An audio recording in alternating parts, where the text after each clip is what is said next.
안녕하세요. 이치맨의 안철준입니다. 자, 시큐 언박싱 시즌2 3월달 방송 시작해 보도록 하겠습니다. 한 달 동안의 주요 보안 이슈에 대해서 인사이트 내용들도 꾸며보는 시간으로 가져가고 있습니다. 시큐 언박싱은 이치맨과 또 다운 기술이 함께 만들어갑니다. 자, 오늘도 변함없이 다운 기술의 고성종 이사님 나오셨습니다. 안녕하세요, 이사님. 안녕하십니까. 네, 한 달 동안 잘 지내셨습니까? 네, 잘 지내고, 네. 좋은 데도 갔다 오고, 힐링도 하고, 잘 지냈습니다. 저기 외국에 갔다는 얘기가 있고, 네네. 놀러 갔다는 얘기가 있습니다. 저희 회사가 1년에 한 번씩 해외 워크숍을 하고 있어서, 진짜요? 네, 거기 이제 저희도 인솔자로 해서 참여해서 갔다 왔습니다. 어디 갔다 오셨어요? 일본 갔다 왔고요. 네. 네, 구마모토 지역을 갔다 왔습니다. 네. 1년에 한 번씩 회사에서 이렇게 워크숍을 해외로? 네. 네. 좋은 회사입니다. 물론 성과가 있어야 되긴 한데요. 네. 작년에 다행히 성과가 좀 있어서, 네, 다녀왔습니다. 네. 뭐 좋은 추억이 있습니까? 이번에 갔을 때 아소산이라는 활화산 트레킹을 했는데, 그래요? 네, 굉장히 인상적이었습니다. 제가 지금까지 봤던 자연경관이랑은 또 다르게, 생각보다 되게, 뭐랄까, 약간 역동적이라고 해야 될까요? 네. 연기도 막 나고? 네, 그러니까 좀, 약간, 좀, 기억에 남는, 네. 체험이었던 것 같습니다. 위험하진 않습니까? 원래 활화산이 당연히 위험한데, 지금도 활동하는 화산이니까요. 네. 다행히 이제, 저희가 갔을 때는 안전한 상태라서 다녀왔습니다. 알겠습니다. 막 연기 날 때 보드 타는 것도 재밌을 텐데. 그거는 하고 싶지 않습니다. 네. 자, 알겠습니다. 자, 그리고 오늘은 특별하게, 게스트를 모셨습니다. non-human identity 관련된 보안 솔루션을 개발하시고 또 관련된 서비스를 운영하고 계시는, 크리밋의 김동현 대표님 게스트로 모셨습니다. 안녕하세요, 대표님. 안녕하세요. 크리밋의 김동현입니다. 네, 본인 소개 부탁드리겠습니다. 저희는 이제 총장님이 말씀해주신 대로 논휴먼 아이덴티티라고 하는 영역을 보완하고 있는 서비스를 만들고 솔루션을 개발하고 있는 회사고요. 네. 저는 한 10년 정도, 10년 조금 넘게 사이버 시큐리티 쪽에서 계속 일하고 있었고 창업한 지는 한 2년 정도 된 회사입니다. 알겠습니다. 데스밸리는 어떻게 잘 높이고 계십니까? 최근에 이제 까딱까딱 하십니까? 네. 사실 이제 창업한 지 2년밖에 안 돼서 뭔가 아시다시피 보안 솔루션이 좀 성장하려면 또 시간도 걸리고 그렇죠. 해서 잘 되고 있다라고 하면 약간 거짓말인 것 같고요. 다행히 주변에 좋은 투자자분들이 좀 도와주셔서 간간히 버티고 있는 중입니다. 알겠습니다. 제가 소개했던 것처럼 non-human identity 이제 이런 영역으로 어떤 솔루션을 개발하겠다, 서비스를 하겠다라고 생각하시는 이유가 있으세요? 제가 마지막 직장을 이제 샌드버드라고 하는 글로벌 사스 회사에 다녔었는데 사스의 특성상 API 키가 많을 수밖에 없습니다. 그렇죠. 그리고 고객들로 많이 유출된 사고가 당연히 발생할 수밖에 없고 저희 내부적으로도 클라우드를 많이 썼었기 때문에 클라우드간 연동할 때 사용되는 논휴먼 아이덴티티 API 키들을 어떻게 보안팀 입장에서 효과적으로 보호해야 될까를 고민하다가 좀 시작하게 됐다. 알겠습니다. 한번 이 API를 연결하고 세팅하고 나면 그 다음에 이게 어느 정도 보안이 계속해서 강화되고 유지되고 있는지를 확인하기 어렵지 않습니까? 맞습니다. 아무래도 한 번 연동하면 개발자분들도 그렇고 보안 담당자분들도 사실 신경 쓰기가 쉽지 않습니다. 그리고 섀도우 영역으로 좀 발전하는 경우도 많기 때문에 보안이 필요한 분야라고 그러니까 제로 트러스트 영역에서 바라봤을 때도 한번 믿어버리니까 그 다음에는 신경 안 쓰는 그런 영역이라고 볼 수 있을 것 같은데 오늘 관련된 이제 제로 트러스트의 영역으로 봤을 때도 관련이 있겠다 이런 싶은 생각이 드네요. 네, 저희도 비슷한 관점으로 조금 보고 있고 기능도 발전시키고 알겠습니다. 있습니다. 오늘 그런 관점에서 좀 설명 잘 해주시면 좋을 것 같고요. 네, 목소리가 강의를 좀 많이 하셨던 것 같은 생각이 듭니다. 강의 좀 하셨죠? 네, 최근에도 몇 번 나가고 있습니다. 그러니까요. 네, 오늘 할 때는 강의 점수가 어떻게 나오는지 설문조사를 확인하니까요. 자, 한번 설명해 주시면 좋겠습니다. 잘 부탁드립니다. 자, 고 이사님, 지난달에 저희가 사실은 바이비트 관련돼가지고 사건이 터지자마자 잠깐 다루긴 했었습니다.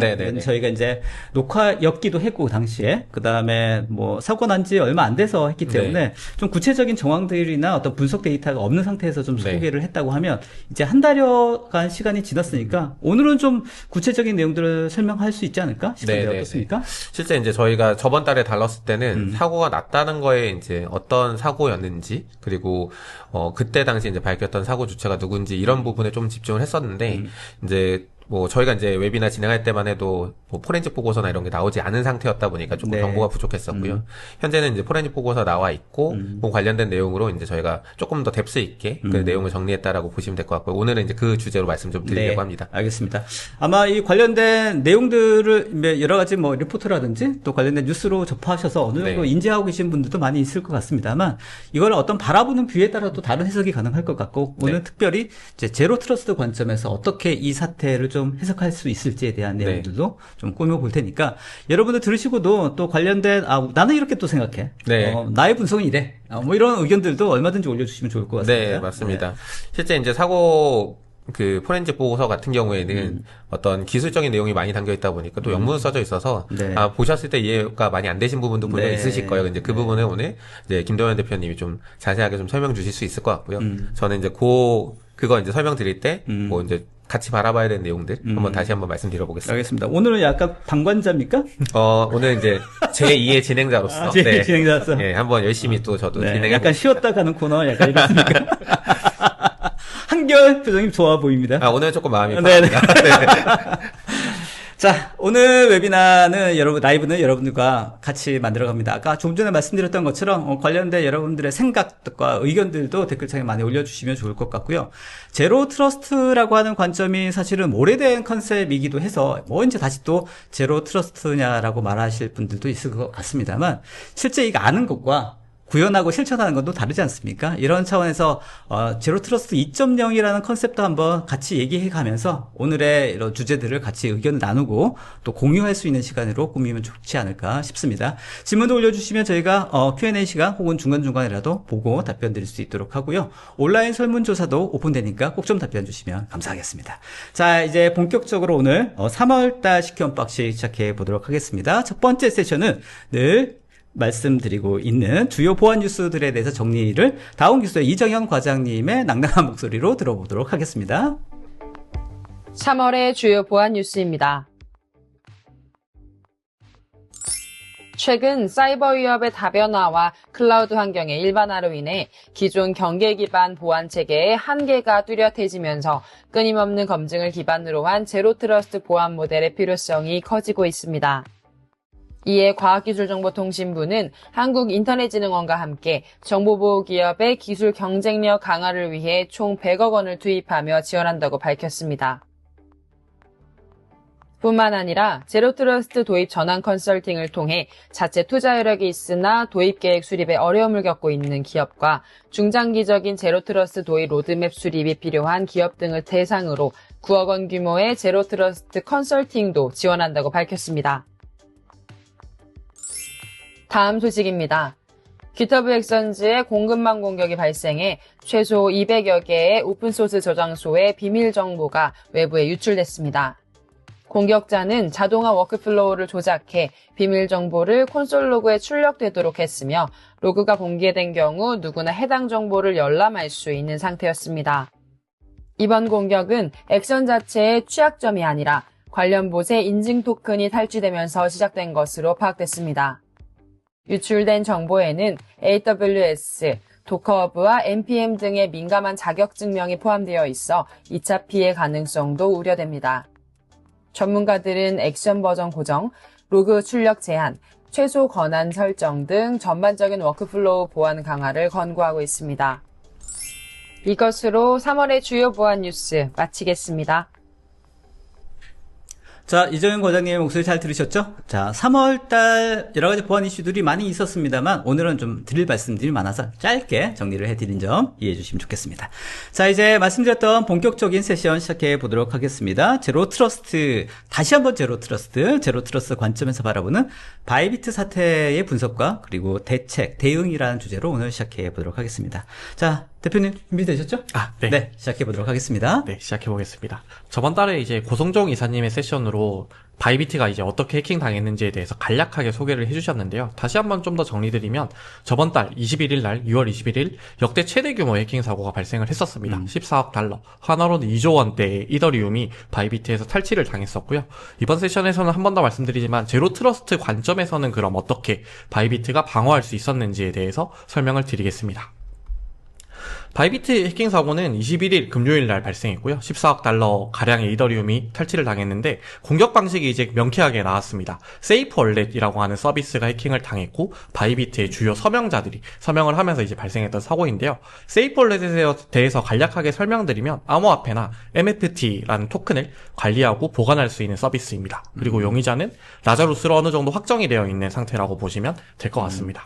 지난달에 콜드 월렛도 말씀하셨는데 네. 콜드 월렛과 지금 말씀하시는 이 세이프 월렛은 좀 다른 거죠?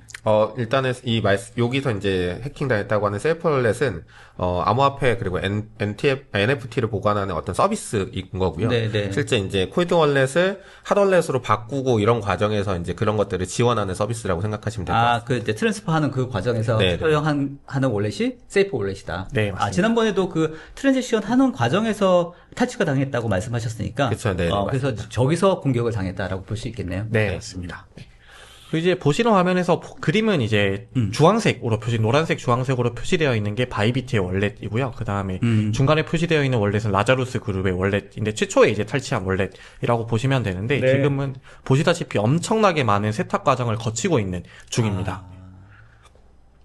지난번에 나왔을 때는 저 세탁을 막기 네. 위해서 여러 가지 조처를 하고 네. 그때는 이런 세탁이 아직까지는 가시화가 되지 않은 상태였었던 것 같은데 네. 이미 좋게 많이 좀 이루어졌네요. 실제 이제 바이비트에서 해킹을 당하고 나서 이제 동종 거래소들한테 요청을 했죠. 이제 이런 트랜잭션이 일어났을 때 우리한테 어떤 노티를 주건 좀 확인을 해달라는 식의 요청을 했고, 그리고 나서 이제 그 다음에 바이비트에서 바운티 프로그램도 지금 현재 진행을 하고 있습니다. 그래서 실제 저런 월렛의 주인이나 혹은 월렛의 어떤 소유자를 확인할 수 있도록 정보를 제공하면 뭐 일정 금액을 이제 주겠다, 이런 식으로 이제 현재 진행을 하고 있는데, 그럼에도 불구하고 뭐 당연하게 돈 세탁은 계속 일어나고 있는 상황입니다.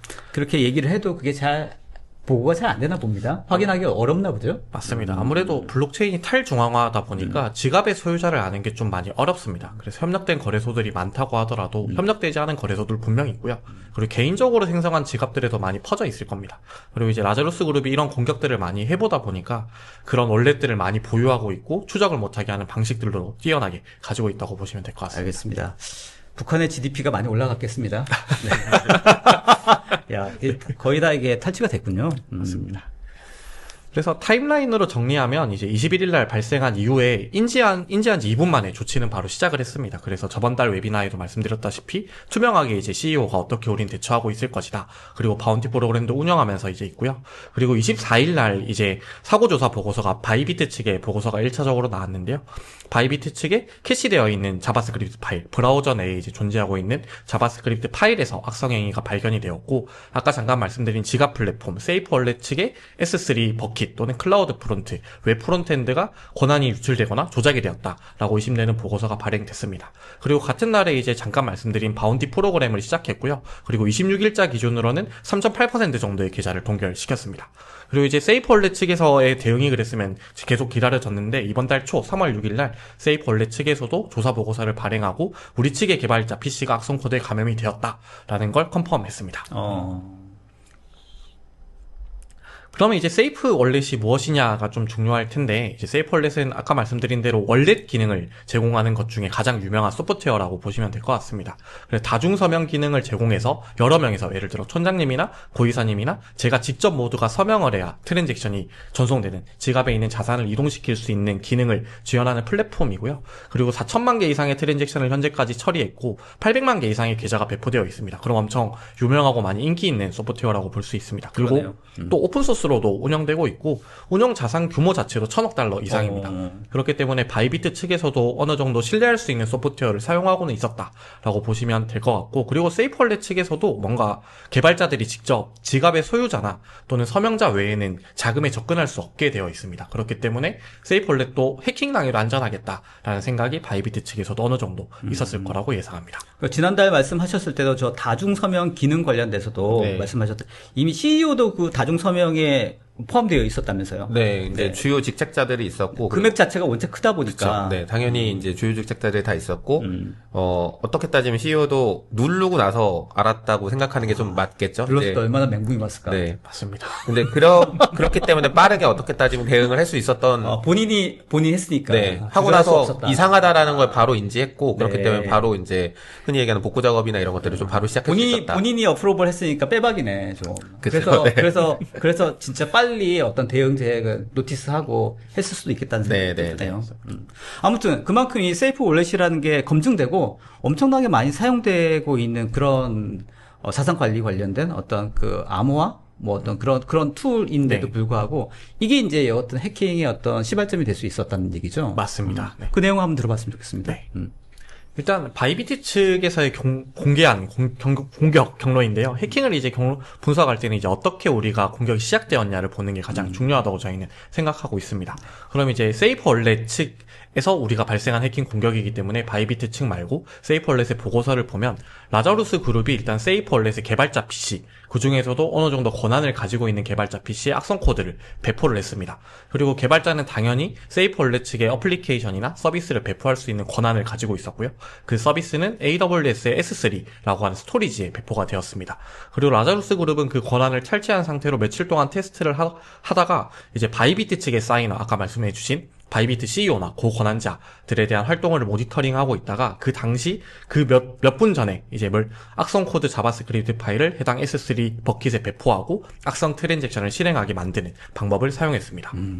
그래서 보면 요 경로에서 보면 바이비트 측에서는 조금 억울할 만하다 싶기도 해요. 네. 아무래도 잘 사용하던 소프트웨어를 믿고 사용한 건데 그렇죠. 자금이 탈취당한 게 됐으니까요. 네. 이게 그러면 결국은 이제 그 믿고 쓰고 있는 그 공급자망이라고 봐야겠죠? 그쵸, 네. 네. 서플라이 체인 상에서 믿고 쓰고 있는 어떤 소프트웨어 그쪽에서 어떤 해킹이 실제로 발생했는데 네. 그거를 믿고 이용하고 있는 바이비트 측에서는 그것 때문에 이제 발생했던 그런 사고라고 볼 수 있겠네요. 네, 맞습니다. 실제 원인은 그럼 라자루스가 여하튼 다이렉트로 이 세이프 월렛을 공격한 그거로 볼 수 있겠네요. 네, 그럼 세이프 월렛을 사용하고 있는 다른 계좌 가상화폐 거래소도 똑같은 위험에 노출되었을 거라고 볼 수 있겠네요. 그러면 억울하게도 바이비트가 네. 당한 거일 수도 있고요. 네. 다행 중에 다른 애들이 안 당한 거일 수도 있고. 네. 근데 그거는 이제 시기나 상황에 따르면 다르겠지만, 네, 그럴 수 있습니다. 그러니까 기도의 영역입니까, 이거? 아마 이제 좀 더 자세히 분석된 보고서 원본을 보면 네. 라자루스 측에서 바이비트를 노리고 들어왔다에 좀 가깝기는 합니다. 네, 왜냐하면 네. 특정한 조건들을 네. 조금 따져보면 바이비트의 특정 트랜잭션이 일어날 때만 동작하게 되어 있거든요. 네. 그래서 완전히 타겟화되어 있는 공격이라고 보고서에서는 볼 수 있겠습니다. 알겠습니다. 네, 그러면 이제 또 세이프 월렛의 개발자 PC는 어떻게 탈취를 당했냐가 그렇죠. 중요할 텐데요. 그렇죠. 이건 역시도 좀 궁극자 공격에 가깝습니다. 그래서 개발자 PC가 뭔가를 개발하거나 리서치를 하기 위해서 도커 프로젝트를 하나 다운받았는데 그 다운로드 받았던 사이에 악성 코드가 감염이 되었다라고 보고서에, 랜디언트의 보고서에는 좀 보고 있고요. 네. 해당 도커 레포지토리의 이름은 MC 베이스드 스톡 인베스트 시뮬레이션 메인이라고 하는 게 있고, 그 메인 프로젝트에서, 저 도커 프로젝트에서 게스톡 프라이스라고 하는 이제 악성 IOC하고 동실한 기록이 발견이 되었습니다. 네. 다만 이제 라자루스 그룹도 엄청 이런 공격을 많이 해본 게 티가 나는 게 개발자 PC에서 그런 흔적들을 많이 지워버렸어요. 네. 그래서 알 수 있는 정보가 많이 제한적이고 이럴 수 있다라는 추정만 남아있는 상태가 되었습니다. 네. 이미 사후에 그런 관련된 로그 정보들을 라자루스에서 다 지웠단 말씀이신 거죠? 맞습니다. 그래서 이제 해당 도커 프로젝트를 조사 분석하는 입장에서 봤을 때는 이제 원격 액세스를 가능하게 한 페일로드가 포함되어 있었냐를 봤을 때 해당 도커 레포지토리에 원격 액세스를 가능하게 하는 악성 코드가 있더라. 악성 페일로드가 있더라. 그래서 유추할 수 있었다? 맞습니다. 그렇게 유추가 된 거라고 보시면 되겠습니다. 네.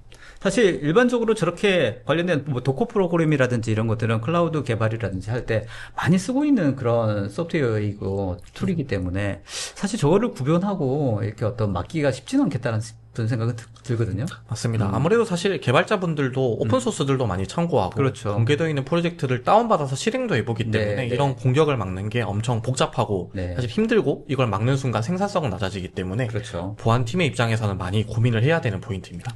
실제 이제 예전에 데브옵스 얘기 많이 할 때 네. 데브옵스 얘기가 한참 나오다가 그 다음에 데브섹옵스라는 네, 게 나온 네. 가장 큰 이유 중에 하나도 네. 저런 이제 어떤 CI/CD 파이프라인 관점에서 봤을 때는 당연히 써야 되거든요. 개발자들 입장에선 그래야지 생산성이 높아지고 저게 무서워도 개발을 못할 수도 없잖아요. 그쵸. 네, 개발해야지. 근데 이제 네. 그 관점에서 봤을 때 그러면 그 파이프라인 안에서 우리가 어떤 식으로 보완을 해야 되냐. 그렇지. 저런 식으로 이제 도커 이미지로 배포되는 거를 그러면 어떤 식으로 모니터링 해야 돼. 이런 네. 것들도 분명히 고민해야 되는 한 영역인 것 같고요. 네, 네. 최근에 많은 회사들이 이제 그런 부분에서 우리가 이제 제로 트러스트든 어떤 시큐리티 관점에서 뭘 봐야 될까 이런 것들을 많이 고민하시고 계신 것 같습니다. 개발자의 어떤 보안 정책도 그렇지만 개발자의 보안에 관련된 어떤 마인드셋이라고 해야 되나요? 그런 생각들도 진짜 많이 바뀌어야겠다. 맞습니다. 지속적인 교육도 역시 하나의 일부분이라고 네. 볼 수 있습니다. 근데 개발은 개발, 또 보안 운영은 운영, 이제 완전히 분리되었던 시절도 있습니다만, 이제 이거를 따로 분리할 수 있는 시대는 아닌 것 같고요. 네.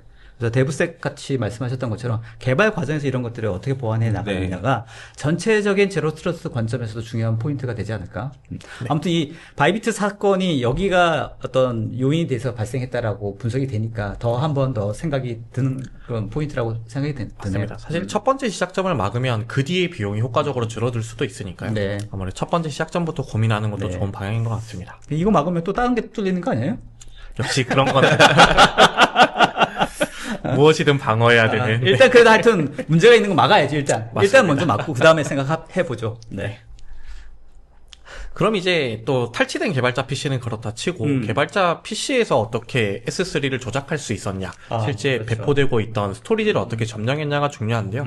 세이프월렛도 아까 처음 말씀드린 대로 엄청 서비스 퀄리티가 높은 서비스입니다. 보안성은 엄청 높게 유지되고 있었기 때문에 세이프월렛 개발자도 AWS 인프라에 접근할 때는 MFA를 사용했습니다. 이중 인증을 사용하고 접근하게 되어 있고 세션 시간도 어느 정도 제한되어 있고 하는 네. 상황이었는데 이제 해커가 엄청 스마트하게 개발자 PC를 계속 모니터링을 하고 있었습니다.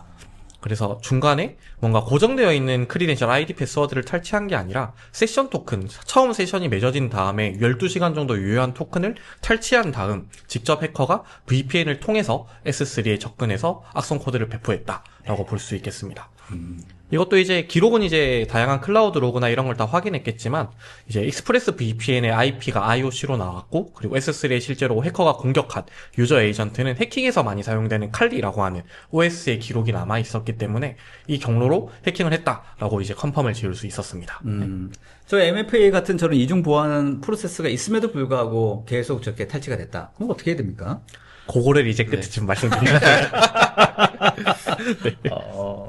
아무튼 그 해커 쪽에서 봤을 때는 해당되는 개발자의 PC는 계속 모니터링 되고 있고 그냥 말 그대로 그냥 어떤 상태인지를 계속 모니터링 당하고 감시 상태였다라고 보고 볼 수밖에 없겠네요. 그냥. 네, 맞습니다. 그리고 해커도 이제 모니터링만 하는 수동적인 액션만 취한 게 아니라 실제로 S3에 우리가 접근해서 조작할 수 있냐, 추가적인 보호 장치가 있느냐를 며칠간 또 테스트를 진행을 했거든요. 네. 네, 그렇기 때문에 매우 이것도 고도화되고 타겟화된 공격이라고 정확히 타겟팅 되었다. 맞습니다. 이렇게 볼 수 있겠네요. 네.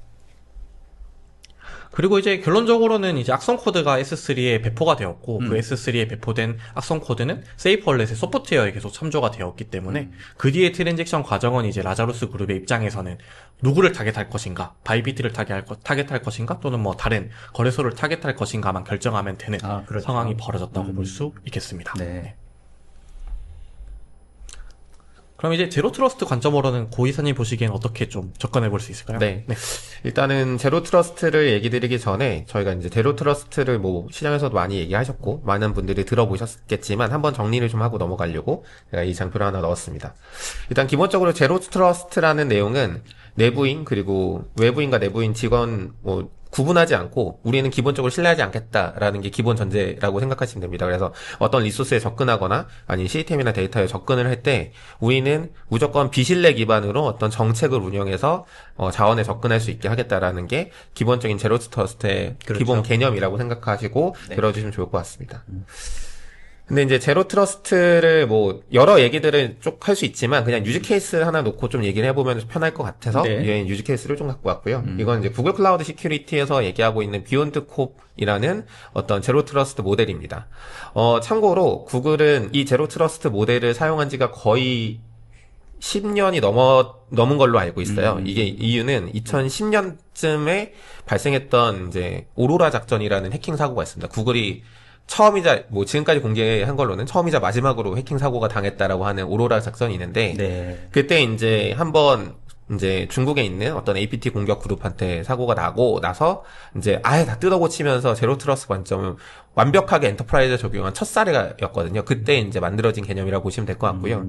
기본적으로는 사용자에 대한 신뢰 영역, 그래서 거기는 아이덴티티나 뭐 비헤이버를 보는 거, 그리고 기계에 대한 신뢰 영역, 뭐 아이덴티티 플러스 아니면 포스처나 아니면 디바이스에 대한 신뢰 영역을 따로따로 구분해서 우리는 그거를 어떤 기준, 뭐 IP라든가 로케이션이라든가 다양한 기준들을 가지고 탐지, 이제 흔히 얘기해서 판단할 수 있는 근거들을 기록을 남기고 정책 엔진을 통해서 정책이 적용되면 접근 가능하다. 이런 식이 됩니다. 근데 이제 제로 트러스트 얘기하실 때 혹은 많이 들어보셨을 때 고민하시는 내용 중에 하나가 제로 트러스트 하기 위해서 뭐부터 해야 되나라고 하실 때 많은 분들이 네트워크 세그멘테이션부터 많이 얘기를 하세요. 근데 반은 맞고 반은 틀린 얘기일 것 같아요. 그래요? 네, 기본적으로 네트워크 세그멘테이션이 필요하죠. 그런데 네트워크 세그멘테이션 하겠다고 VPN을 놓으면 제로 트러스트가 과연 될까? 이건 다른 얘기거든요. 참고로 구글은 전 직원이 VPN을 쓰지 않습니다. 네, 완전히 오픈되어 있는 웹상에서 동작하고 있고 대신에 정책적으로 접근할 때 추가적인 인증 과정들을 거쳐서 접근하는 형태거든요. 그 말인즉슨 제로 트러스트를 꼭 네트워크 관점에서 먼저 쳐다봐야 되냐가 아니라 뭐 아이덴티티라든가 아니면 디바이스 관점에서 1차적으로 쳐다보고 거기에 관련되어 있는 로그나 아니면 데이터를 바탕으로 우리가 어떤 정책을 걸어야 된다라고 보시면 될 것 같아요. 그래서 뭐 질문 주신 분들 중에서도 제로 트러스트 관점에서 뭘 준비해야 되냐, 어떤 솔루션이 있냐라고 했는데 딱 솔루션이 있다라고 말씀드리긴 되게 어려울 것 같아요. 하지만 일단 먼저 확인해야 되는 건 우리가 사용자 그리고 디바이스에 대해서 어느 정도 구분하고 관리할 수 있는 영역에 갖고 있느냐가 하나일 거고요. 그리고 요즘 이제 저희가 국내에서도 많이 얘기하는 데이터에 대한 어떤 라벨링이라고 해야 될까요? 데이터의 중요도에 따라서 이제 구분하는 그런 것들도 좀 필요할 수가 있습니다. 우리가 데이터를 무작정 다 외부에 노출시킬 수는 없고 그렇다고 다 막을 수는 없다 보니까 데이터의 어떤 중요도 그리고 그 중요도에 따른 어떤 자산의 중요도 이런 것들을 또 나눠야 될 텐데 그런 부분이 없다라고 하면 아무리 제로 트러스트를 얘기하고 적용하려고 하더라도 앞에서 말씀드렸던 사용자 그리고 디바이스 그리고 데이터에 대한 영역이 분리가 안 되면 결정적으로 적용하기가 굉장히 어려워지거든요. 누굴 믿어야 될지 뭘 믿어야 될지 어디로 접근하는 걸 통제해야 될지를 정확히 우리가 구분할 수 없다 보니까 이제 그런 부분에서 제로 트러스트 관점을 좀 이해해 주시고 보시면 좋을 것 같고요. 저희가 이제 뒤에서 이제 김동현 대표님께서 또 말씀해 주실 게 그러면 바이비트가 과연 제로 트러스트를 조금 더 고민하고 어떤 관점에서 방어했었다라면 이번엔 해킹 사고가 발생하지 않을 수 있었을까라는 관점으로 한번 방어자 관점에서 한번 말씀드리려고 합니다. 좋습니다. 그리고 이제 제로 트러스트에서 조금 보면 다들 도입하실 때 어려움을 겪는 포인트가 다들 다양하시겠지만 크게는 보안팀의 입장과 비즈니스팀의 입장 또는 개발팀의 입장이 다 다르기 때문이라고도 보여지기는 해요. 좋은 포인트네요. 사실 이제 보안이 엄청 강하게 적용되어야 되는 비즈니스 입장을 설득할 수 있느냐도 하나의 중요 포인트고 또 질문에서 솔루션들 이야기를 많이 해주시는데 제로 트러스트 하나의 기업의 좀 문화로 정착될 수 있는 관점으로 설득을 해보는 게 가장 첫 번째 출발점이 아닐까 싶습니다. 말씀하셨던 부분 되게 공감이 되고요. 실제 이제 보안의 입장에서는 뭐든 하여튼 다 막아보자. 이게 가장 안전한 정책의 어떤 기준이 출발점이 될 수 있을 것 같은데 그렇다고 뭐 개발의 프로세스를 막거나 또 실제 비즈니스 영역에 있는 어떤 부분들을 막거나 또 이럴 수는 없지 않습니까? 네, 맞습니다. 거기에 대해서 내부적인 갈등 혹은 정책의 전환 이런 것들이 굉장히 또 실제 현실적으로는 여러 가지 고민들이 있겠다 싶은 생각이 들거든요. 사실 제일 머리 아픈 건 보안팀이죠. 아무래도 우리 입장에서 다 막으면 사실 그만큼 더 안전할 텐데 다 막아서 사업이 안 되면 또 의미가 없잖아요. 맞습니다. 다 사업이 잘 되자고 하는 그런 행위 중에 하나일 텐데 말이죠. 그래서 제로 트러스트가 실제로 구현할 때는 어렵다. 그런 관점에서는 의미가 있지 않을까 생각이 듭니다. 이제 바이비트 사건으로 다시 좀 돌아와 보면 제로 트러스트를 왜 적용해야 되는가가 좀 마이터 어택들이 이게 공격 기법들을 모아놓은 상태인데요. 이제 이 공격에서 사용되었던 기법들만 따지면 12가지가 넘어갑니다. 방어할 수 있는 포인트도 12가지 정도가 있었을 거라고 저희는 생각을 하고 있고요. 그러니까 전체 마이터 어택 그 맵에서 지금 빨간색으로 한 게 이번에 바이비트 쪽 관련된 영역이다. 맞습니다. 그래서 어떤 택틱들, 어떠한 기법들이 사용되었고 어떻게 그럼 우리가 방어자 관점으로 볼 수 있을까? 아니 너무 많잖아요, 이거. 맞습니다. 뭐 한두 개면 어떻게 해보겠는데 이거 어떻게? 그래서 이제 고도화된 공격을 집행하는 기관들은 그룹들은 이제 이런 것들을 다 보고 하는 거죠. 그래서 우리가 어떻게 공격자 입장으로 볼 수 있을까를 이해하면 방어자 입장에서도 이걸 기반으로 조금 매핑할 수 있지 않을까 해서 가져와 봤습니다. 알겠습니다. 그럼 이제 바이비트는 어느 정도 저는 피해자 입장에 가깝다고도 생각을 하는데 바이비트 입장에서 제로 트러스트를 적용해 본다면 어떨까라는 장표인데요. 사실 이제 했으면 이 정도 피해를 당하지 않을 수도 있었을 텐데. 맞습니다. 사실 엄청 잘 되어 있겠지만 이제 와디프, 이제 마브레인 와디프 같은 걸로 이미 지나간 거 어떻게 하겠습니까만 그래서 제 해석을 조금 해보자면 결국에는 서드파티 어플리케이션에 대한 검증이 조금 나이브하지 않았나라는 생각이 들더라고요.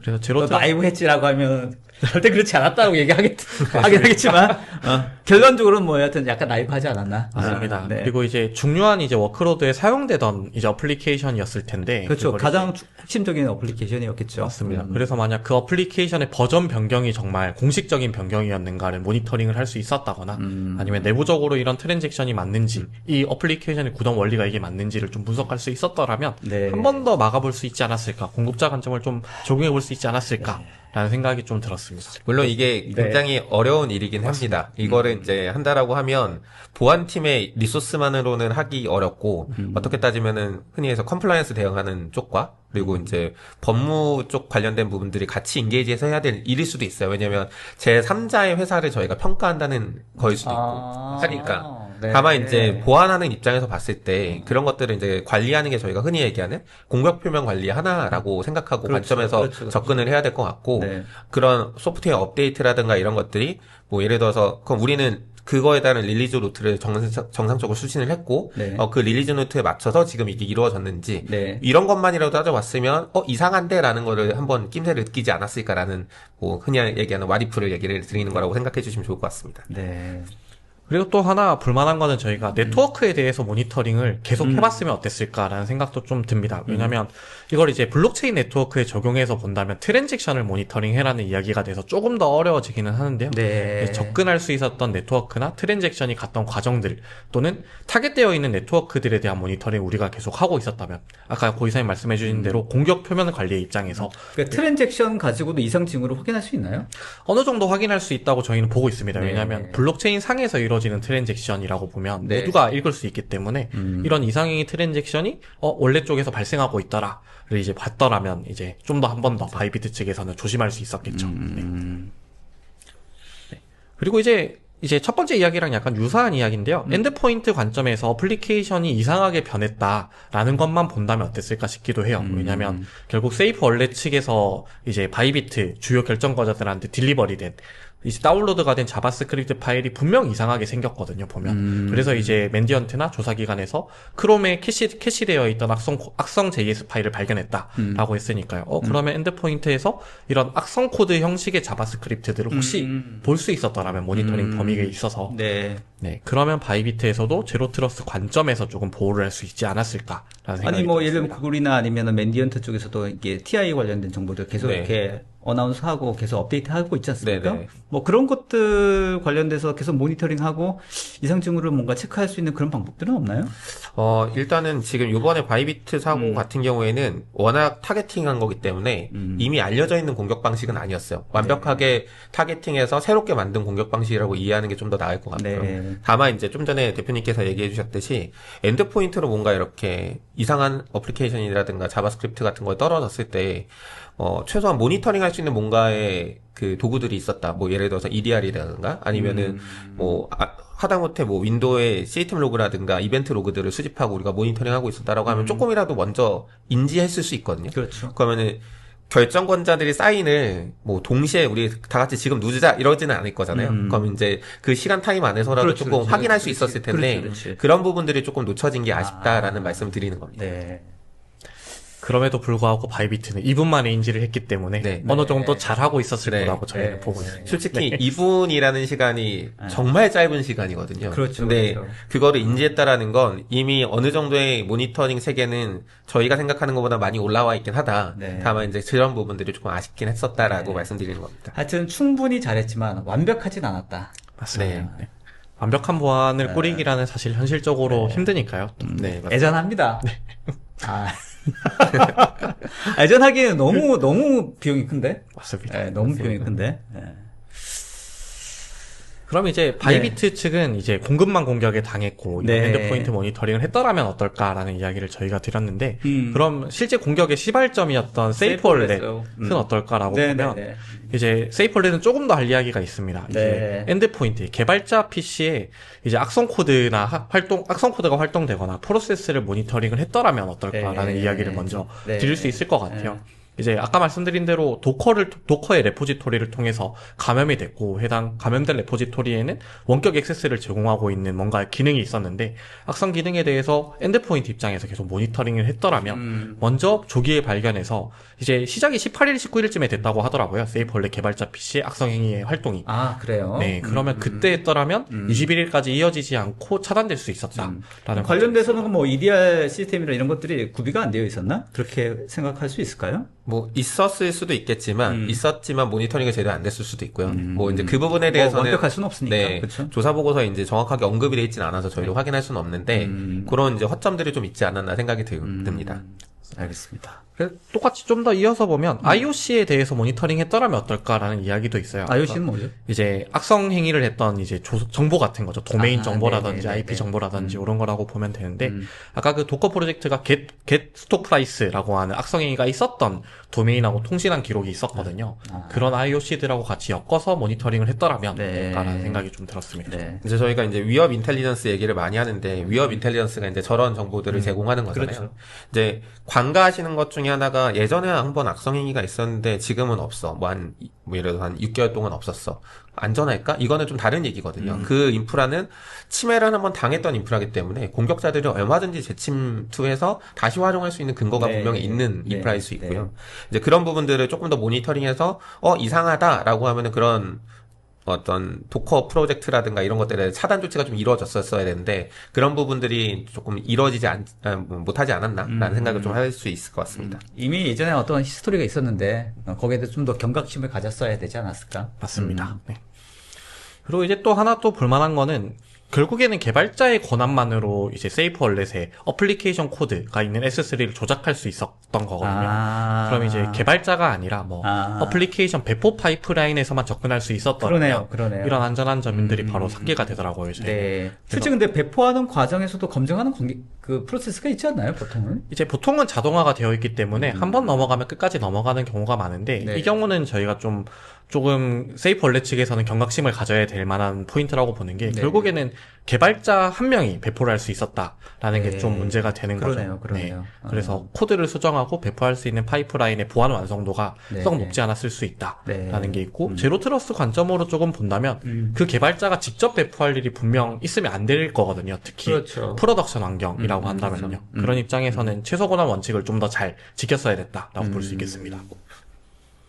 개발자가 굉장히 권한이 높았던 사람인가? 정확하게 그 부분이 뭐 리포팅 되진 않아서 모르겠지만 만약에 그렇다고 하더라도 추가적인 검증 과정을 거치는 거는 필요했을 것 같아요. 그러니까 좀 많이 아쉽네요. 저 부분은 정말. 맞습니다. 그러니까 뭐 누구나 이제 개발자 입장에서도 실수할 수도 있고 본인이 원치 않았던 형태의 어떤 뭐 소프트웨어가 배포가 될 수도 있으니까 그거를 이제 사후에 뭔가 최종적으로 배포하기 전에 검증할 수 있는 건 충분히 시스템적으로 보완할 수 있었지 않았을까 생각이 드는데. 맞습니다. 저희도 이제 제일 아쉽다라고 생각하는 부분 중 하나가 됩니다. 저거는 좀 그러네요. 또 어떤 포인트가 있을까요? 그리고 이제 마지막으로는 결국 해커가 탈취한 세션 토큰을 가지고 접근을 했거든요. 그런데 이게 21일 한 번에 이루어졌던 공격이 아니라 리포트에 보면 하루 이틀 전에 해커가 계속 시도를 해봤습니다. 그렇기 때문에 이제 시도해봤던 것도 익스프레스 VPN이라고 하는 이제 제3자 VPN을 통해서 시도를 해봤거든요. 그렇기 때문에 아이덴티티에 대한 접근의 모니터링을 조금 했더라면 또는 우리가 사용하지 않았던 네트워크에서 접근을 했던 이력이 발생했을 때 알림 같은 게 있었더라면 이제 먼저 발견하고 조기에 조치를 취했을 수 있겠다. 그렇죠. 그래서 아이덴티티 관리를 좀 잘하면 어떨까라는 생각이 들었습니다. 야, 아무튼 what if죠. what if이긴 맞습니다. 하고 저희가 이제 소 읽고 외양간 고치기 있지만 저희가 이제 바이비트 반면 교사 삼아서 맞습니다. 알겠습니다. 참, 하여튼 보안의 영역들이라고 하는 게 참 이런 부분들이 가슴이 아픕니다. 항상 이렇게 사건과 사고가 터진 이후에 항상 복귀해야 되는 그 과정을 생각해 보면 아쉬운 부분이 많이 있어요. 근데 사실은 그때 그 상황에서는 참 캐치하기 어려운 상황이지 않았을까. 참, 그게 참 보안의 영역에서는 항상 딜레마이기도 하고 가슴 아픈 영역이기도 하고 오늘 들어오신 많은 분들이 똑같은 생각을 하지 않을까 그런 생각이 듭니다. 그러니까 이게 사실 바이비트 사건을 뭐 외국에 있기도 하고 당장 나한테 피해는 없지만 딴 나라 얘기가 아니라 다른 얘기가 나의 얘기가 될 수 충분히 있을 수 있는 영역이거든요. 그렇죠. 그런 관점에서 바라봐야 되지 않을까 싶습니다. 흔히 이제 저희가 기도 메타잖아요. 그러니까 우리 회사만 제발 공격하지 말아라. 이제 이런 관점으로 지금 대부분 이제 기도하면서 살고 있는데 그게 아니라 저희가 이제 조금 더 보안에 대해서 조금 더 투자하고 네. 이제 전략적으로 나간다고 하면 이런 부분이 사고가 일어나기 전에 선제적으로 저희가 킬차인을 끊어서 방어할 수 있는 부분이 분명히 있지 않을까라는 생각을 하게 됩니다. 암호에 관련된 신이 있을까요? 있으면은 진짜 예배 좀 드리고 싶은데. 네. 그 시는 이제 양자 컴퓨터한테 조만간 장을 받아서 그러네. 네. 혹시 대표님 지금 질문 올라온 것 중에 제가 하나 네네. 네. 얼마든지 좋습니다. 네. 요번 대표님이 보셨을 때 바이비트 해킹 사건에서 가장 예상 밖이었던 해커들의 전략이 무엇이라고 생각하시는지. 저는 가장 예상 밖이었던 거는 실제로 권한을 탈취하고 2, 3일 정도를 계속 모니터링을 했던 거잖아요. 네. 그 모니터링하는 관점에서 분명히 제가 북한 해커라면 공격자 입장에서 가장 한 번에 큰 피해 금액을 찾아볼 거예요. 우리가 얼만큼 한 번에 탈취할 수 있는가. 거기서 이제 노렸던 것들 전략이 여러 가지가 있겠지만 딱 타겟해서 바이비트만을 위한 악성 코드를 제작한 다음에 그것도 이제 바이비트에 뭔가 모니터링을 시도하고 있다가 그 시점에 실행했던 게 엄청나게 놀라운 방법이었습니다. 그래서 첫 번째 기법으로 이제 사용했던 세이프 월렛의 개발자 PC를 탈취해서 원래 어플리케이션을 조작한다라는 아이디어도 신박한 아이디어였는데 거기서도 한 단계 더 그거 자체도 들어가서 신박한 아이디어예요? 맞습니다. 공급자 공격에서 자금까지 탈취를 한 번에 이뤄졌던 경우는 거의 없었으니까요. 그렇죠. 그 상황에서도 가장 파급력이 큰 피해를 만들기 위한 노력들. 공격자도 엄청난 고민을 했겠구나. 네. 라는 게 조금 신박한 경로였던 것 같습니다. 네. 저도 이제 요 질문 받고 조금 고민을 해봤는데, 분명히 이제 북한의 공격자들이 그 가상화폐에 관련된 어떤 거래소라든가 이런 것들에 대한 탈취 경험들이 진짜 많긴 한 것 같아요. 그래서 정말 최적의 방법을 찾았구나. 그러니까 정말 타겟팅해서 하기 위해서 제가 볼 땐 이 공격을 수행하기 위해서 최소 준비 기간만 6개월 이상 했을 것 같거든요. 네. 왜냐하면 얼마만큼의 작은 규모로 우리가 할 수 있는지부터 계획을 세웠을 거고, 그런 거래 대상에 있는 뭐 거래소도 선정했을 거고, 걔네들한테 우리가 어떤 식으로 해야 될지를 다 시뮬레이션을 돌려본 상태에서 아마 했을 것 같은데, 그런 어떤 철저한 전략적인 접근들이 있지 않았나라는 게 가장 좀 우려스럽기도 하고요. 만약 진짜로 그렇게 치밀하게 공격을 준비해서 우리 회사를 턴다. 아니면 제가 서비스하고 있는 고객사를 이제 턴다라고 했을 때, 과연 그거를 제대로 방어할 수 있는 회사가 얼마나 될까. 그리고, 그것들을 모니터링 할 수 있는 회사가 얼마나 될까. 이런 게 조금 놀랍긴 했습니다. 네. 그러니까 다른 그 가상화폐 거래소도 굉장한 경각심을 가지고 이 상황을 바라보시지 않을까. 네. 대책을 마련하고 있지 않을까 생각이 듭니다. 동일한 방법을 또 공격하겠습니까? 또 다른 걸 고민하겠지? 아마 방법은 달라질지언정 보안팀이 봐야 되는 것들에 대해서는 좀 더 작아지진 않을 것 같습니다. 봐야 되는 범위나 모니터링을 해야 되는 범위나 가시성을 확보해야 되는 범위는 더욱 넓어지고 있다라고 볼 수밖에 없을 것 같아요. 네. 그러다가 이제 보통 이제 공격자들은 며칠 시간을 보면서 계속 동향 파악을 하니까 그렇겠죠. 그 동향 파악 과정 중에서 우리가 캐치업해서 막을 수 있다면 가장 베스트하지 않을까라는 생각도 좀 듭니다. 사실은 뭐 알려지지 않아서 그렇지 그 사전에 많이 캐치업해서 막아낸 사례들이 훨씬 더 많을 거예요. 맞습니다. 네. 실제로는 더 많이 잘 막아내고 있는데 이렇게 그 중에서 한 번만 공격에 성공해도 이렇게 큰 타격이 있으니까 이게 이제 방어하는 입장에서는 여러 가지 참 불합리한 억울한 부분이 있는 거죠. 한 번만 뚫려도 100번 잘 막을 때 한 번만 놓쳐도 맞습니다. 방어의 딜레마죠. 이제 네. 말씀하신 대로 100번의 우리가 창을 무슨 죄인이야? 맞습니다. 참 방어하는 입장에서는 뭐 1년 365일 잘했는데 네. 딱 하루 실수 한 번이 딱 있을 수 한 번. 있거든요. 한 번. 네. 그 부분이 참 되게 뼈아픈 상황이죠. 대신에 이제 이번에 바이비트 사건을 보면서 좀 느꼈던 건 저는 이렇게 빨리 인지를 했다라는 거는 바이비트 측에 좀 칭찬해줄 만한 내용인 것 같아요. 이게 뭐 해킹을 당할 수밖에 없는 상황이었다고 하더라도 그리고 그렇다고 한 상황에서 이렇게 빠른 시간 안에 이걸 인지하고 복구 조치를 시행했다는 건 분명 프로세스가 잘 잡혀 있는 거거든요. 네. 이제 다만 아까 말씀드렸던 그런 몇 가지 포인트들이 좀 먼저 선제적으로 됐다라고 하면 사전에 사고를 예방할 수 있지 않았을까라는 좀 아쉬움이 있는 겁니다. 초도 대응에 대해서는 다들 그래도 뭐 칭찬 내지는 잘했다라고 얘기를 하고 있더라고요. 맞습니다. 엄청나게 큰 금액이 피해를 당했지만 어떻게든 고객의 안정성을 최우선하고 그리고 투명성 보고서를 발간하고 바운티라는 프로그램까지 적극적으로 운영할 정도로 대응 자체는 엄청나게 베스트한 선택이었다고 네, 그러니까 비즈니스 보고 전략적인 어떤 차원에서는 이런 어떤 마인드가 되게 중요할 것 같아요. 당했지만 그거를 솔직하게 얘기하고 더 이상의 어떤 추가적인 사태가 발생하지 않도록 투명하게 솔직하게 어떤 대응책을 마련하고 있다라는 거는 뭐 이거 하고 예를 들면 비즈니스를 접는 게 아니지 않습니까? 네, 그런 마인드도 되게 중요하겠다 싶은 생각이 듭니다. 자, 슬라이드 또 넘어가 볼까요? 네. 네. 슬라이드가 이제 없네요? 네, 이제 몇 가지 말씀을. 네네네. 그래서 뭐 질문 올라온 것들 좀 보고 있어서 제가 그 중에 이제 몇 가지 한번 또 질문 드려보려고 하는데요. 질문이 오늘 많습니다. 네. 이영준님께서 이제 저희가 IOC 얘기할 때 한번 이렇게 올려주셨는데, 제로 트러스트 기반의, 죄송합니다. IOC 역시 어택의 디테일이 리포트 되기 전이라고 하면 어쩔 수 없는 거 아닌가라는 질문 좀 주셨어요. 이 부분에서 대표님은 실제 보안팀을 운영도 해보셨으니까 네. 어떻게 생각하시는지 한번 들어보면 좋을 것 같습니다. 실제로 이제 IOC에 대해서 디테일한 정보가 이미 차서 오고 저희 내부에 그 기록이 발견됐다면 이미 사실 침해가 당한 거라고 저희는 보는 거죠. 저희 내부 자산과 해당 IOC의 디테일이 공개되어 있고 IOC가 악성행위를 했던 IOC다. 내부하고 통신이 됐다라는 건 침해를 가정하고 저희는 분석을 할 것 같고요. 대신에 이제 아무런 정보 없이 단순하게 리포팅만 되어 있는 IOC라고 하면 기존 통신이 이뤄가고 좀 비교해 볼 것 같습니다. 네. 기존에 저희가 몇 년 동안 잘 통신해오던 사이트인데 특정한 TI나 아니면 시큐리티 업체들, 전문 벤더사들한테서 이 IOC가 위험할 수 있다라는 리포트가 왔을 때인 거잖아요. 그 디테일은 없고. 그럴 때는 우리는 몇 년 동안 이미 통신을 잘 하고 있던 곳인데 이게 위험하다고 판별할 수 있을까라고 한 내부적 기준을 조금 수립해야 되지 않나라는 생각이 좀 듭니다. 참 이 부분이 어려운 것 같긴 한데 저희가 IOC를 무조건적인 어떤 지표 하나에 이제 의존하기보다는 내부적인 그런 프로세스를 만들어 놓고 우리는 최소한 이 기준을 넘어가면 위험하다라고 판단해라는 기준이라도 성립돼 있으면 말씀하신 부분들을 조금 보완할 수 있을 것 같아요. 그렇지 않으면은 솔직히 노이즈가 많긴 하거든요. IOC라는 것 자체가.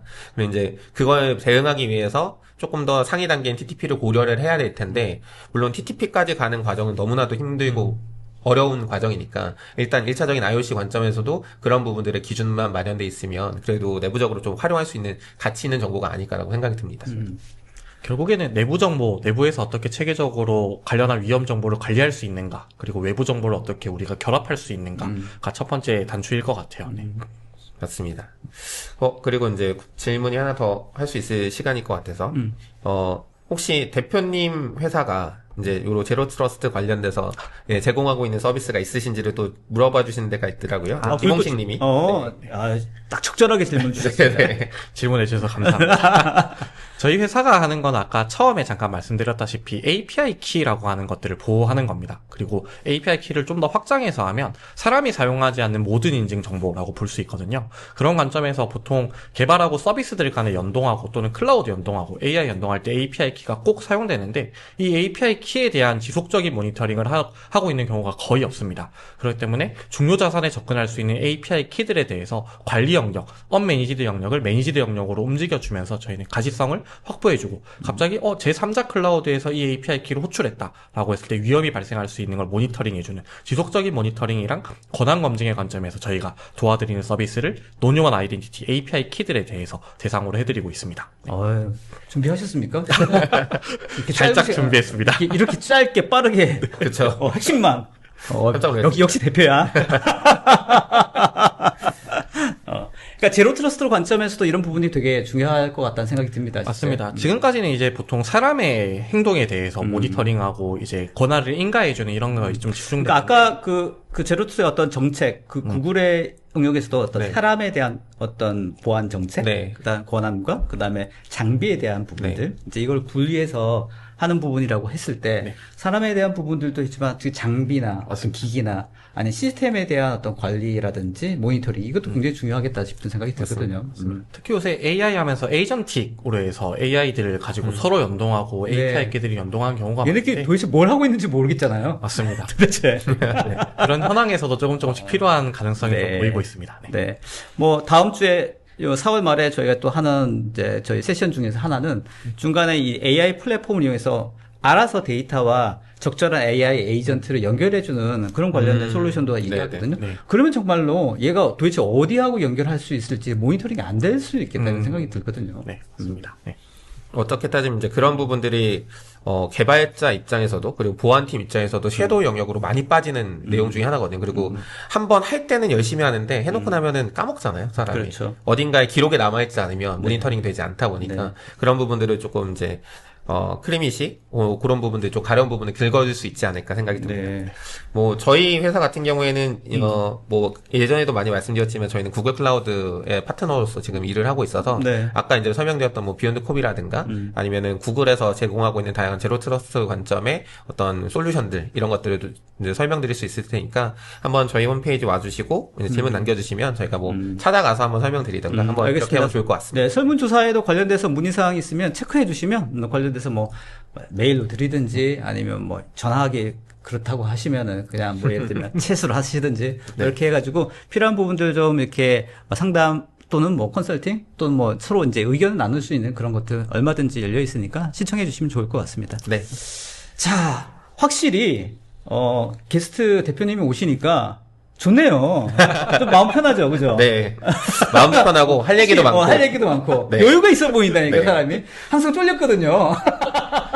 다행히 제가 도움이 되고 있다면 다행입니다. 네. 말씀도 되게 잘하시고, 포인트를 잘 짚어주셔가지고, 굉장히 네. 도움이 됐고, 이 바이비트 관련된 부분들 사례를 통해서 제로 트러스트라는 관점을 다시 한번 리뷰하게 되는 그런 계기가 되지 않았나 싶습니다. 그러니까 어떤 컨셉을 가지고 사례를 바라보는 것도 괜찮지만, 사례를 통해서 컨셉을 다시 한번 이해하는 이런 과정들도 의미가 있지 않을까, 이렇게 생각합니다. 네, 물론, 바이비트를 꼭 제로 트러스트 관점이 아니라 다른 관점에서 바라볼 수도 있겠죠. 맞습니다. 오늘은 이제 네. 이런 관점에서 이해를 좀 해주십사 생각을 하면 좋을 것 같습니다. 네. 자, 4월 달에도 행사들이 좀 있죠? 네, 어떻습니까? 맞습니다. 네, 잠깐 소개를 해주시죠. 네. 2025년도 이제 4월 달에 사이버 보안 이벤트를 좀 정리해봤고요. 크게 한 3가지 정도 국내에서 행사가 있는 것 같습니다. 그래서 티오리라는 뭐 유명한 글로벌로도 많이 잘 나가고 있는 이제 사이버 보안 회사죠. 거기서 다트 컨퍼런스를 이제 8일부터 9일까지 삼성동 코엑스에서 진행을 할 예정입니다. 그래서 어떻게 따지면 티오리라는 회사 자체 네임드 그리고 이제 명성 자체가 이제 사이버 보안 컨설팅이나 이런 것들도 많이 했다 보니까 조금 깊이 있는 내용이 관심 있으신 분들은 다트 컨퍼런스 한번 참석해 보시면 좋을 것 같고요. 그리고 그러니까 CTI 관점에 관련된 이제 행사가 4월 15일 날 이제 한국과학기술회관에서 진행이 될 예정입니다. 그래서 코리아 뭐 CTI라고 이제 이름을 붙일 수 있을 것 같은데요. 이제 CTI 관련된 다양한 회사들이 참석을 하니까 이 이제 행사도 같이 봐주시면 좋을 것 같습니다. 그리고 이제 4월 17일 날 이제 정보통신망 정보보호 컨퍼런스가 또 삼성동 코엑스에서 있습니다. 그래서 여기도 다양한 업체들이 참여하니까 많이 참석해 주시면 좋을 것 같고요.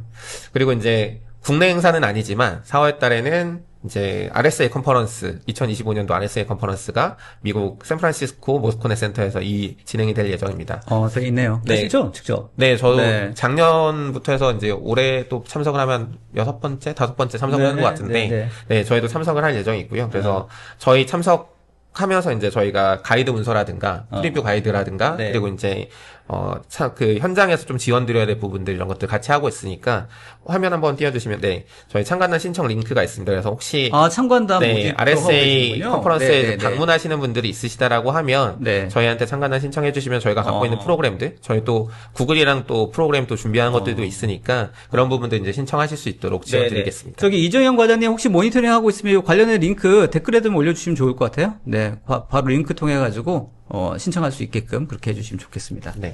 저희가 아직 4월달 주제는 정하지는 않았습니다만, 네. 지금 뭐 일단 계획으로는 또 RSC 가시니까 네. 관련돼서 뭐 라이브나 현장의 어떤 상황들을 한번 바로바로 한번 네네. 이렇게 뭔가 모니터링하고 또 그걸 전달해 줄 수 있는 그런 것도 한번 저희가 준비를 좀 하고 있죠, 그죠? 네, 그래서 아마 4월달 웨비나 이후에 이제 5월 이제 행사 기간 안에 한번 짧게라도 한 30분이나 뭐 한 15분 정도 해가지고 짧게라도 라이브 한번 키려고 하니까 그때 이제 긴급하게 나갈 수 있는데 나가면 이제 긴급 공지 나가면 한번 다들 참여해 주시면 뭐 좋을 것 같습니다. 라이브든 아니면 어떤 형태로든 네네네. 관련된 현장의 어떤 그 분위기를 바로바로 좀 전달해 드릴 수 있도록 한번 세팅해 보려고 하니까요. 뭐 될지 안 될지 모릅니다. 일단 해보려고 뭔가 새로운 시도는 의미가 있으니까요. 네, 뭐 아무래도 또 미국에서 하는 거다 보니까 시차도 있어서 그렇죠, 그런 거 다 고려해서 좀 해야 돼서 고려해야 될 것 같긴 합니다만 흥미로울 것 같고 아마 한번 해보려고 합니다. 일단 그래서 좀 응원 좀 해주시고 여러 가지 뭐 이슈는 있겠지만 열심히 밤 11시쯤 해도 조인할 수 있는 분들이 있으려나? 여기 낮 시간대 해야죠. 제가 밤 시간대. 그렇지. 네. 아니 그래도 현장에 어떤 느낌을 하려면 그 현장에 오전이든 이렇게 뭔가 세팅을 해야 되지 않아요? 아, 뭐 그건 영상을 제가 따면 되니까요. 아, 좋아요. 네. 알겠습니다. 한번 노력해 보겠습니다. 좋습니다. 자, 오늘 그 시큐 언박싱 3월 시큐 언박싱 마무리 하려고 하는데, 우리 대표님 오늘 또 처음 나오시기도 하고, 소감, 혹은 또 우리 회사 뭐 여러 가지 소감에 대해서 간단히 한 말씀 해주시면 좋겠습니다. 원래 이제 고이사님 초대로 저희는 이제 조인하게 됐는데, 사실 이렇게 웨비나에 참석 분들이 많을 줄 몰랐습니다. 그리고 이제 저번 웨비나도 이제 라이브로 보면서, 아, 질문이 이렇게 많구나 했는데, 질문 읽을 수 있는 긴장감이 아니었던 것 같아요. 제가 긴장을 좀 해가지고, 다음번에 혹시 나오게 되면 질문에 좀 더 성심껏 답변을 드릴 수 있도록 해보고, 잠깐 말씀드렸지만 저희 회사는 그 요새 계속 클라우드화 되면서 API 키 관리가 사실 쉽지 않거든요. 많이 퍼져 있기도 하고, 특히 보안팀 입장에서는 개발자분들이 나쁜 사람이 됩니다. 어느 순간. 막 생성하시고, 막 코드에 막 넣으시고, 메신저 같은 데 올려가지고 막 돌려 쓰시고, 이게 옛날에 아이디 패스워드 돌려 쓰던 거랑 똑같은 형태로 발전하거든요. 네. 그래서 섀도우 영역을 저희가 잘 줄여드릴 수 있으니까 혹시 필요하시면 꼭 설문에 남겨주시면 감사하겠습니다. 아, 좋습니다. 마지막 멘트도 아름다우시네요. 이 대표의 품격이라는 게 여기서 느껴집니다. 그러네. 네. 다르네, 약간. 그래도 뭐 여기서 파운더잖아요, 그래도. 아, 그렇죠. 자, 오늘 시큐 언박싱 3월달 이렇게 마무리 좀 해보려고 합니다. 자, 4월이, 오늘이 이제 마지막 주죠, 그죠? 네, 다음 주는 이제 4월이 시작되는 네. 거니까, 3월 마무리 잘 하시고요. 저희 4월달에도 여러 가지 또 보안 이벤트라든지 또 이슈들이 있으니까 또 잘 정리해서 이제 시큐 언박싱 4월달에도 꼭 한번 인사드릴 수 있도록, 좋은 내용으로 인사드릴 수 있도록 하고, 관련돼서 사실 궁금하신 거나 또 설문 내용에 보시면, 시큐 언박싱에서 어떤 주제를 좀 다뤘으면 좋겠다라고 하는 설문 내용도 있으니까 여러분들 의견도 올려주시면 충분히 반영해서 다음 시큐 언박싱 준비하는데 더 참조하도록 하겠습니다. 오늘 질문들 많이 올려주셨는데요. 저희가 끝난 다음에라도 팔로우 좀 할 수 있도록 이렇게 보도록 하겠습니다. 자, 오늘 웨비나 라이브 끝까지 참여해 주신 여러분 감사하고요. 좋은 주말 되시고 다음에 좋은 이야기로 다시 찾아뵙도록 하겠습니다. 자, 두 분 수고하셨습니다. 네, 감사합니다. 네, 수고하셨습니다. 수고하셨습니다. 네.